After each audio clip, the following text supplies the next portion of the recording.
Boxing hit 2018 running as IBF and WBA champ Anthony Joshua continued his run at heavyweight unification, booking a fight with the holder of the WBO strap, Joseph Parker. It's a rare occasion that these fights come together. It's phenomenal. And you know what we bring. We bring fireworks. It's going to be good.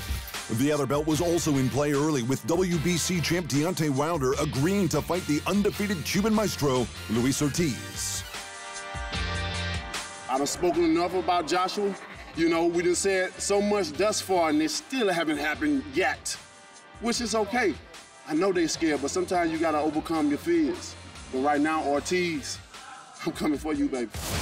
The end result was the same as Deontay's other fights, but the path there was surprisingly circumspect, as Wilder put his wild man sign away for the first few rounds. It was the Cuban pressuring early, until Wilder dropped him in the 5th. Ortiz rallied and looked set to put Wilder away in the 7th. But 3 rounds later, Wilder hit top gear and floored King Kong 2 more times for his 39th stoppage from 40 fights. Wilder was free to turn his sights to AJ, and he sounded ready.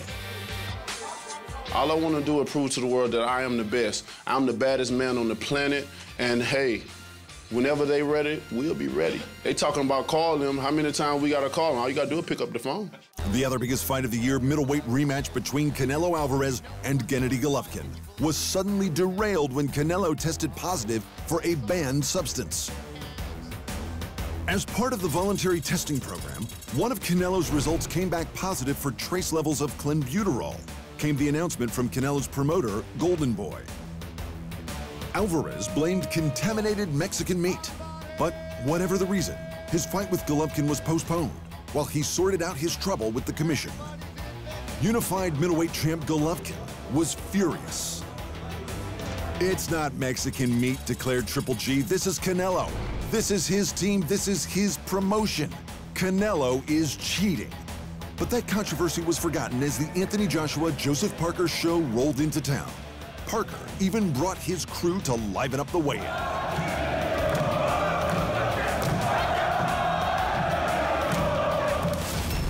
The extra muscle couldn't get Parker over the line, and AJ took a convincing unanimous decision, though one marred by accusations of poor refereeing. No, we're not saying the ref. No, we're not blaming the ref. But when we got on the inside and try to work, Unfortunately for us, the referee he didn't allow us to do that. And I tried to speak to him when he came out the back, and he had no idea or understanding of the question I asked him. Both heavyweight champs had got their defenses out of the way, and the path was cleared for that unification fight. But this being boxing, things suddenly took a turn for the political. If they stepped up and actually were serious about the fight and serious about a deal that we're more than fair to offer them, it could happen next. But with them, they're so erratic and unpredictable, I don't know what to believe.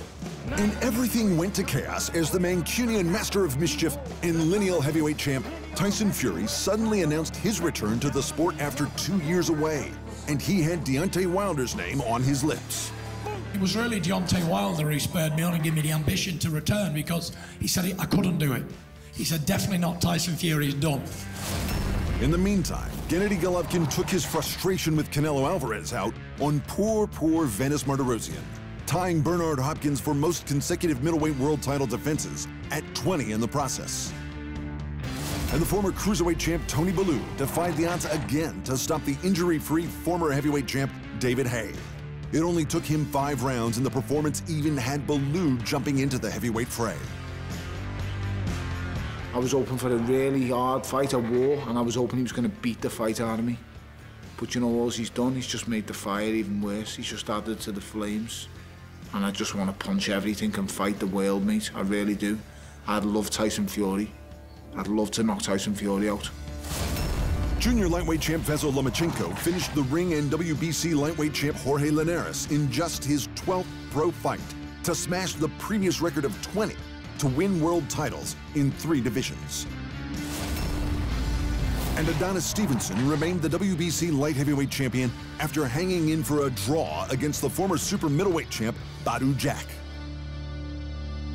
Proving that even a stopped clock is right twice a day, U.S. President Donald Trump granted a rare posthumous pardon to boxing's first black heavyweight world champion, Jack Johnson, more than 100 years after his racially charged conviction.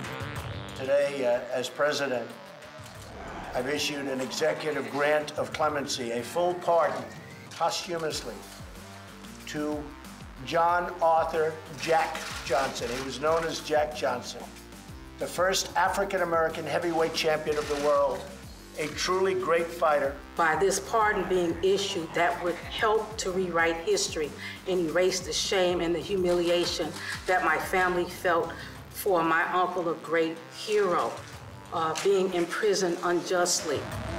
Meanwhile, the drama between Deontay Wilder and Anthony Joshua's camps eventually became too much, and AJ moved on to his mandatory opponent, Alexander Povetkin.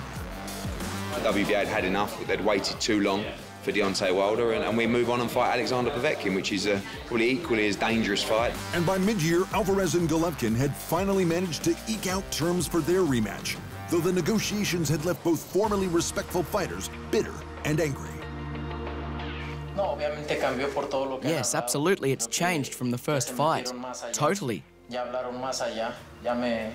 disrespected me with everything they've been saying, everything they've been doing, and all their actions. Now it's different. It's personal. While they weren't happy, the second half of the year was shaping up to be a big one in the boxing world.